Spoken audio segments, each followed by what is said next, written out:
പൊതുവെ സ്ത്രീയും പുരുഷനും തുല്യരാണെന്നല്ല പറയാറ്. പക്ഷെ ഈ ഒരു അവസരത്തിൽ എനിക്ക് അങ്ങനെ തോന്നുന്നില്ല ശാലിനി. ശാലിനിയുടെ അച്ഛനും അമ്മയും ശാലിനിനെ പഠിപ്പിച്ചു വളർത്തി വലുതാക്കി. അല്ല, എന്നിട്ട് ഒരു പരിചയമില്ലാത്ത അല്ലെങ്കിൽ ഇന്നലെ പരിചയപ്പെട്ട എൻ്റെ വീട്ടിലേക്കല്ല ശാലിനിയെ കെട്ടിച്ചാച്ച. ഇതൊരു തരത്തിൽ ഒരു പറിച്ചു നടലല്ലേ? സമ്മതിക്കണം, ഇവിടെ ത്യാഗത്തിനെ സമ്മതിക്കണം.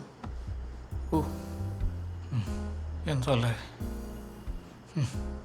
അതുകൊണ്ട് തന്നെ ശാലിനിക്ക് എപ്പോൾ അച്ഛനമ്മനെ കാണണം തോന്നി കഴിഞ്ഞാൽ വീട്ടിൽ പോവാം. എത്ര ദിവസം വേണമെങ്കിലും നിൽക്കാം. എന്നോട് ഒരു വാക്കുകൂടി ചോദിക്കണ്ട. ആ പറയുന്ന മനസ്സിലാവുന്നുണ്ടോ? ആ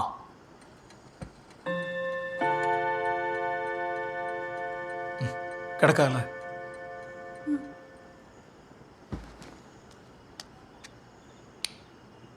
ശാലിനി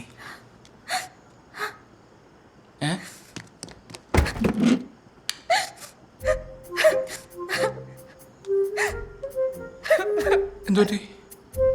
ചേട്ടാ, എനിക്ക് ഇപ്പൊ എന്റെ വീട്ടിൽ പോണം. എനിക്ക് എന്റെ അച്ഛനെ അമ്മനെ കാണണം.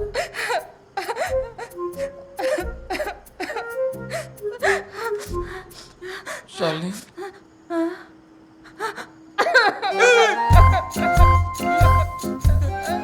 വീട്ടിൽ പോവാം, വീട്ടിൽ പോവാം.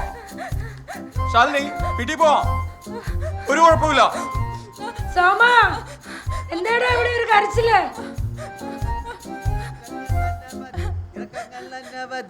എന്നിട്ടും വായുന്നന്റെ റെയിൽ വണ്ടി, കയറ്റങ്ങൾ അനവധി, ഇറക്കങ്ങൾ അനവധി, എന്നിട്ടും വായുന്നന്റെ റെയിൽ വണ്ടി.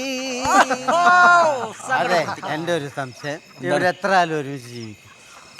എന്താന്ന്?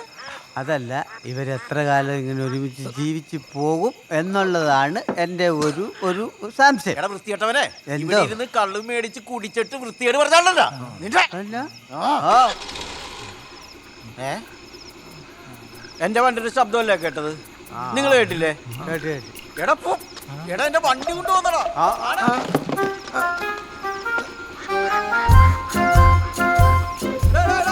എന്നാ പറ്റി, എന്നാ പറ്റി? ഒന്നുമില്ല സഹിച്ചേട്ടാ.